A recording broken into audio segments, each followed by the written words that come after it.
The moment his foot made contact with my stomach, time stopped. The ballroom had gone silent, just the soft tink of a champagne flute slipping from someone's hand. I hit the marble, hard breath knocked out of me, my hands flying to my belly. The white fabric of my dress bloomed red, not wine, but blood, and still no one moved. Jasper Wells, my husband, stood over me in his $1,000 shoes, jaw clenched like I'd ruined his big night. "Someone spilled wine," he said loudly, brushing off his blazer like I was just a stain on the floor. Then he leaned down, hissed through gritted teeth, "Get up, Elena. You're embarrassing me." 6 months pregnant, his child, and all he cared about was image. I looked up, searching for a face, any face that might help me, but they all turned away. Even Mrs. Langford, the governor's wife, just sipped her martini and whispered something to the man next to her. I don't know how I stood up. Legs shaking, pain cutting like glass through my gut. I stumbled down the hall and locked myself in the guest bathroom. That's where I called 911. "My husband kicked me," I whispered. "I'm bleeding. I think I'm losing the baby." The dispatcher kept me talking, told me help was on the way.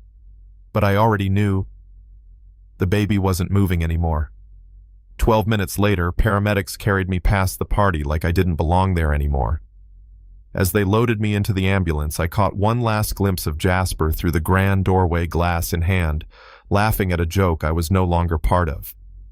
And standing next to him was his assistant, wearing the same necklace he gave me on our last anniversary. That was the moment I made a promise. If I survived this, he was going to pay. At the hospital, Dr. Rivera broke the news gently. Internal bleeding. The baby, our son, was gone. I should have told the police what really happened, but I didn't. I told them I slipped, just like Jasper expected me to, just like every woman in his world had probably done before. I laid in that hospital bed for 2 days staring at the ceiling. No flowers, no calls, except one, his assistant, the same one with my necklace. I overheard her just outside my door telling someone on the phone, "She's fine. Drama's over. Jasper's lawyers are finalizing the papers." Divorce papers. I wasn't just kicked to the floor, I was being erased. So I picked up the phone and called someone I should have never stopped calling, Micah Grady, a private investigator I hired 2 years ago when I first had suspicions. Back then, Jasper convinced me I was paranoid. I shut it all down. But not this time. "Full investigation," I told Micah. "I want to know everything. Every lie, every asset, every betrayal." Micah was silent for a second. Then he said, "You sound different." "I am." In 3 weeks, he gave me more than I could have imagined. Jasper wasn't just a monster in private. He was dirty to the core. Offshore accounts in the Caymans, bribes to city inspectors, a real estate empire built on fraud. And that foundation I helped him start, supposed to fund schools. He'd siphoned millions from it, with his assistant helping forge documents and falsify tax returns.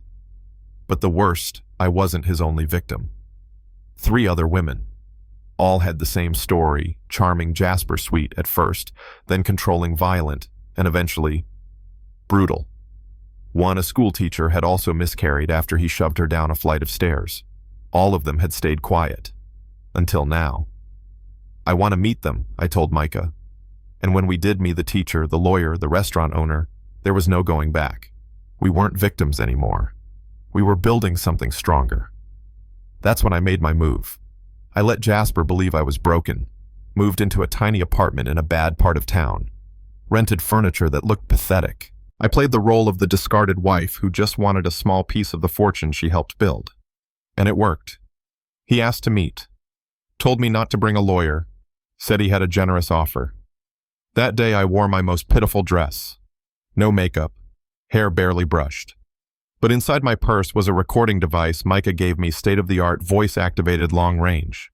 And in Jasper's office, as he leaned back in his leather chair and smugly offered me $500,000 and a house in Austin, in exchange for my silence, I let him talk. And oh, did he talk. He bragged about his Switzerland accounts, his streamlined charity. He even said word for word, "People like me don't assault people, Elena. We make problems disappear quietly, efficiently." He confessed to everything. every bribe, every scheme, every threat. And when I gently brought up the night he kicked me, he didn't deny it. You were drunk, hysterical. You embarrassed me. Then he leaned in and said, "Be smart, Elena. Don't try to be someone you're not. Just take the money and disappear." I left that office with a smile. 2 days later, the FBI raided his company. IRS froze every domestic account.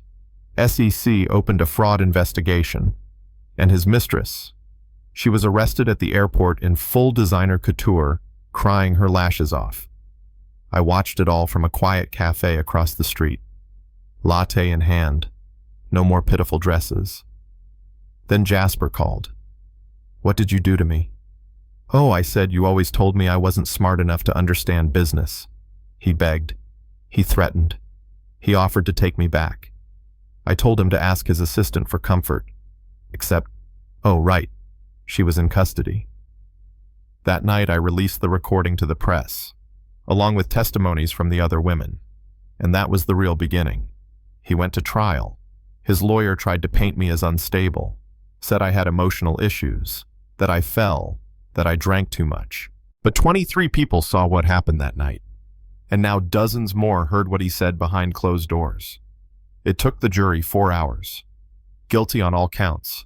He's serving 25 years in federal prison. No parole. And me, I started the Elena Wells Foundation. We help women take down powerful abusers, especially the ones with lawyers' money and a smile that hides a monster.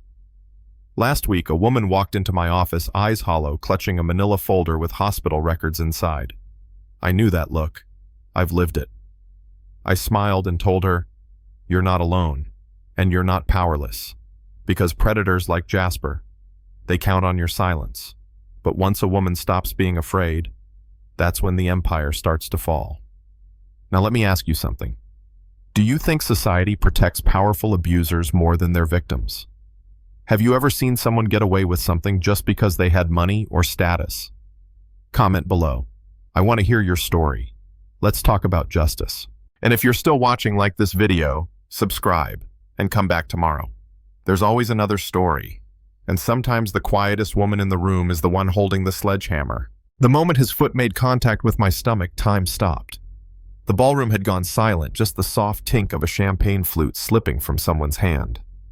I hit the marble, hard breath knocked out of me, my hands flying to my belly.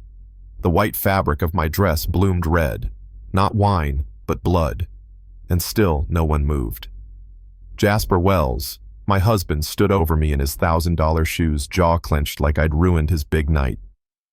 "Someone spilled wine," he said loudly, brushing off his blazer like I was just a stain on the floor. Then he leaned down, hissed through gritted teeth, "Get up, Elena. You're embarrassing me." 6 months pregnant, his child, and all he cared about was image.